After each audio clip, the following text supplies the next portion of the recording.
My clients often ask me what to look for or what they should be looking for when visiting a home.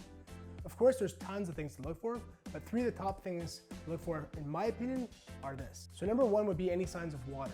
It's really the number 1 enemy to any home. One of the best places to look when looking for water issues is actually the utility room.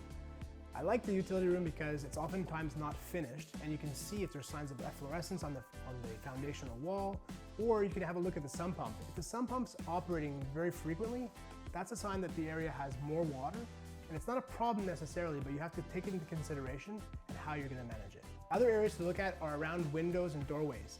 Sometimes if they're not sealed correctly, or if the seals have broken, or they're not caulked correctly, you can have water infiltration.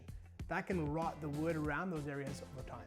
And of course, any water infiltration from the attic is concerning as well, but you probably won't be able to see that during your visits. Definitely during your inspection, that will be picked up. And lastly, you want to look over the seller's declaration, because the owners would have put any kind of water infiltration that happened over the years of them owning the home in that document. And you want to know that it was at least handled correctly and how it was fixed.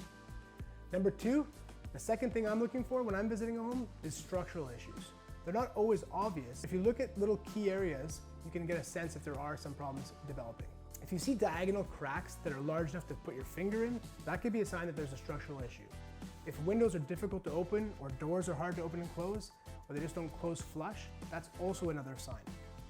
And one of the things I look at as well is I'll do a walk around the home and I'll look at the foundation, both from outside and inside the home, searching for cracks. A small crack is not too concerning because they can be easily repaired, but if you see these large diagonal cracks big enough to stick your finger in, that can be a sign of structural issues as well. The third thing I'm looking for is anything that I think might increase the insurance or cause it to be difficult to insure the home. Some of the things that can make a home difficult to be insured are aluminum wiring or certain types of plumbing like Kitech or Poly B, because they are known to fail. Another thing that can make a home difficult to insure is if it's in a flood zone. What I often do is I share a link with my clients, or I check it myself, because you can go on a government site and look up any address and see if that home is in a flood zone. If you'd like that link, don't be shy, I'd be happy to share it with you.